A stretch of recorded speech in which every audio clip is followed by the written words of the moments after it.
do you think about Bivol? Bivol's a great boxer, you know, a young guy, you know, he's one of those young generations, Russians, very European style, very comfortable when he fights, moves a lot. He's a very difficult kid, good kid.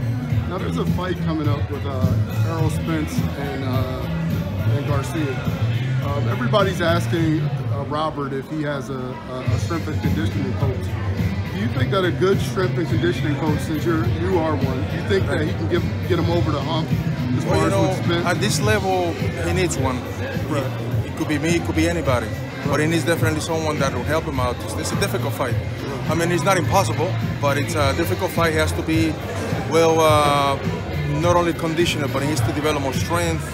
In different areas, maybe perhaps he can get better at. You know, I mean, his fought guys are, you know, comfortable guys, perhaps maybe not in the good shape that Spencer would be. So everything is determined on the pace of the fight. The pace of the fight goes very high. Obviously, if you don't have the conditioning for it, you're gonna run out of fuel. You're gonna lose. Those 3 rounds are very important for points. So that's something he doesn't want.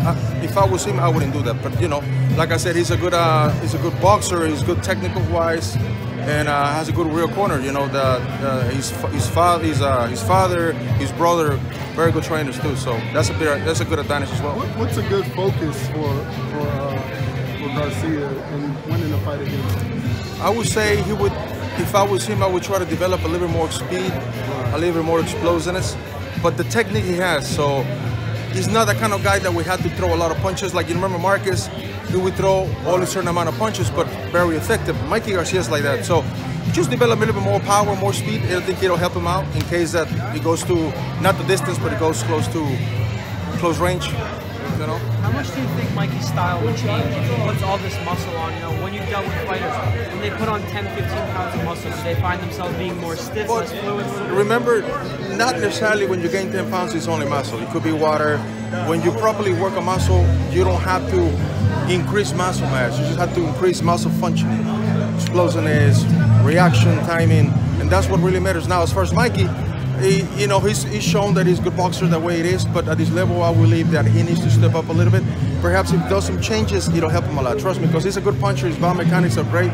He's been taught good technique in the boxing business with his family, and why not go and take a little addition into your performance for this fight is going to be kind of difficult. Looking at a guy like Errol Spence, I guess there's small welterweights, big welterweights in the middle. Where would you rank him as far as a 147-pounder? He's up there, in the top of the 3 guys. You know, I like him. Pretty fast. He's very IQ boxer, smart. You know, he knows how to adapt into the game. You know. Earlier last week, Manny Pacquiao gave an interview. He said speed is the key to beating a strong guy like that. You know, is it a mistake if Mikey tries to out-muscle Errol Spence? Is that just a bad game plan to begin with? If I was him, I would not focus so much on muscle, but I would definitely focus on the speed and explosiveness. Like I said, there's programs where you can develop that without adding mass into your body.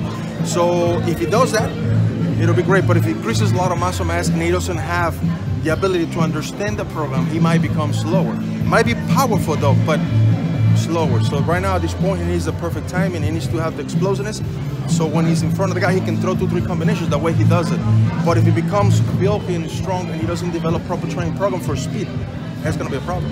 Last question, as far as body types, we look at a guy like Tyson Fury, he doesn't look like a former heavyweight champion. We look at a guy like Anthony Joshua, he does, and he gets put on, different magazines and stuff.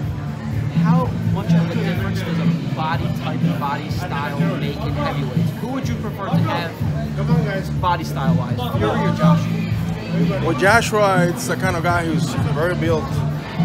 If you've seen him train, you will understand how his body changed dramatically over the years. He trains very well in a new era of specific conditioning.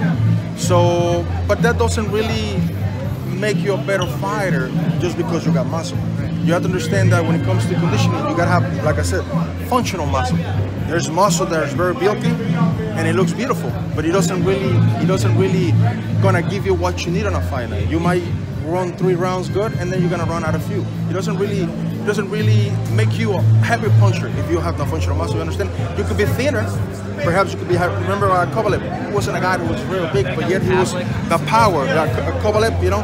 And you got different boxes out there. So it's like I said, everything comes down to the biomechanics. Everything comes down to the proper conditioning that you get. If you're gonna lift weight, if you're gonna lift weights properly, or if you're just gonna focus on certain movements that is gonna help you to increase punching power, like medicine ball drills, things like that. You know, depends what you choose. Depends how your performance goes.